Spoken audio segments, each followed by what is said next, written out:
ધંધુકા ઓવરબ્રિજની એક side traffic સમસ્યાથી પરેશાન થતા લોકોએ વાહનો ચલાવી નવનિર્માણ ઓવરબ્રિજના શ્રી ગણેશ કર્યા।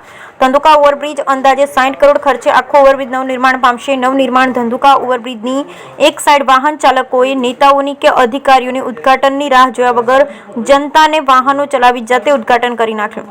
બગોદરાથી બોટાદ, ભાવનગર અને સૌરાષ્ટ્ર તરફ જવા માટે મહત્વના રોડ ઉપર ધંધુકા પાસે અંદાજિત 4389.48 લાખના ખર્ચે ઓવરબ્રિજ બનાવવાનું કામ મંજૂર થતા હજારો વાહન ચાલકોને રેલવે ફાટક બંધ થાય ત્યારે સર્જાતા ટ્રાફિકની સમસ્યાથી મુક્તિ મળવાની આશા બંધાઈ હતી।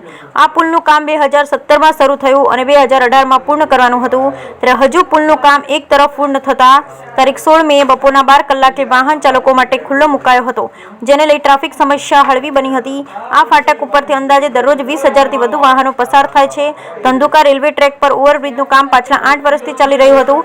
શહેરના પ્રજાજનો, વાહન ચાલકો બધા ટ્રાફિક સમસ્યાને લઈ પરેશાની ભોગવી રહ્યા હતા, ત્યારે અત્રે તંત્ર દ્વારા ઓવરબ્રિજના એક તરફનો માર્ગ તૈયાર કરી દેવાતા કોઈ નેતા કે અધિકારીની રાહ જોયા વગર ટ્રાફિક સમસ્યાથી ત્રાસી ગયેલા જનતાએ સ્વયં જ નવનિર્માણ પામેલ ઓવરબ્રિજ માર્ગ ઉપર વાહન ચલાવી ઉદ્ઘાટન કરી નાખ્યું હતું। હાલ 50% પુલ તૈયાર થઈ જતા ધંધુકાથી અમદાવાદ જવાના પુલનો એક માર્ગ રાબેતા મુજબ શરૂ થતા લોકોએ 50% ખુશી વ્યક્ત કરી હતી।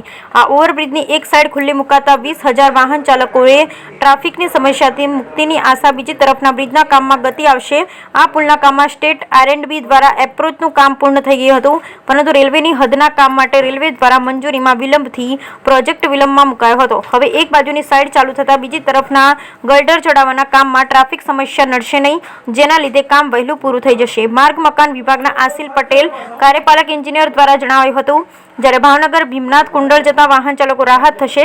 આ રેલવે ઓવરબ્રિજ એક તરફી કાર્યરત કરાતા અમદાવાદ તરફથી સૌરાષ્ટ્રના ધાર્મિક સ્થળો જેવા કે ભીમનાથ મહાદેવ, ખાસ કરી દેશ વિદેશથી સાળંગપુર હનુમાનજી મંદિરે દર્શને આવતા દર્શનાર્થીઓને અહીંથી પસાર થતા 20,000 જેટલા વાહન ચાલકોને રાહત મળશે।